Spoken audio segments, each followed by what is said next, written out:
Myra, he's one of the most recognized karate masters in the country. Grandmaster Kim Soo is celebrating 50 years in the business here in Houston. He came to this country decades ago with next to nothing, but it wasn't long before he became very well known.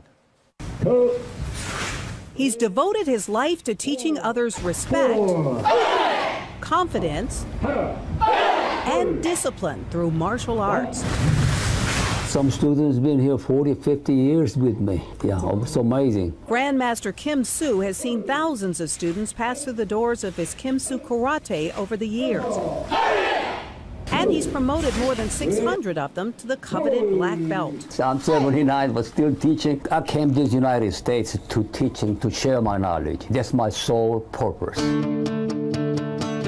It's now been 50 years since he opened his first dojang, or training studio, here in Houston. 50 years since he came here from Korea with only $100 in his pocket. I didn't have any really help at all, so I really had a very hard time to build a school, starting from the zero. His lifelong journey into martial arts began as a teenager, growing up during the Korean War.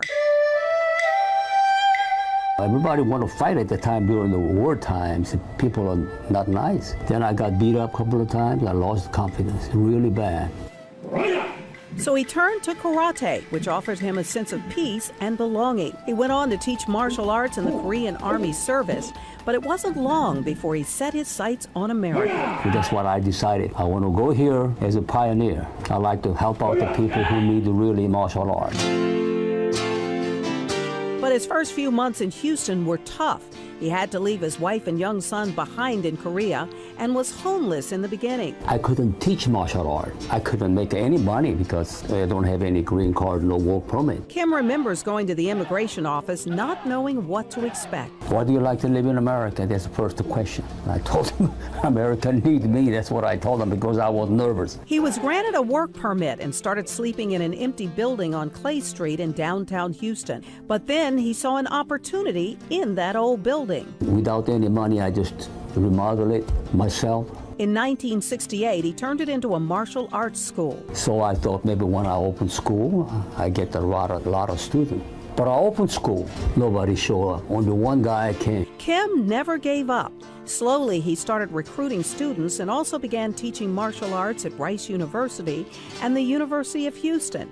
Some of his students have stuck with him since the very beginning, like Darlene Sanders, who started taking classes as a teenager in the 1970s. And I had read a book when I was young, and I liked the idea that a smaller person could prevail against a larger attacker. He's the most compassionate teacher I've ever seen. Is kind and humble. Kim now teaches alongside his son, Master Sean Kim. Together, the two teach what's called Chayon-Ryu, which means the natural way.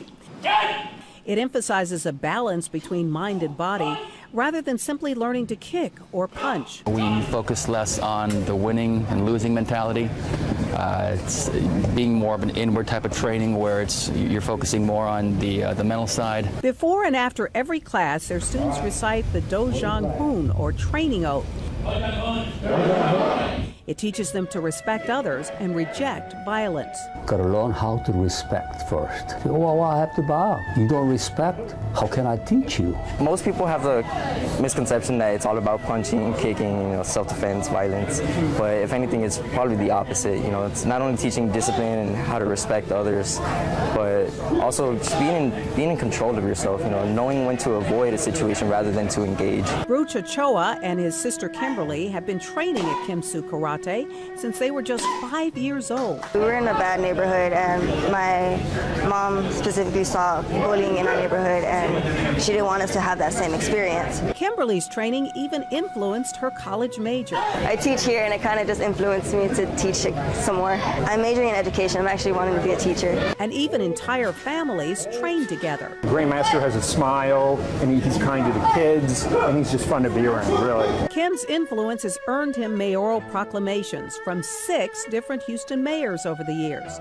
And while many people ask him when he plans to retire, he only has one answer. I didn't do this money because to make more money and for that kind of a thing. I'm still teaching for my health, to share my knowledge.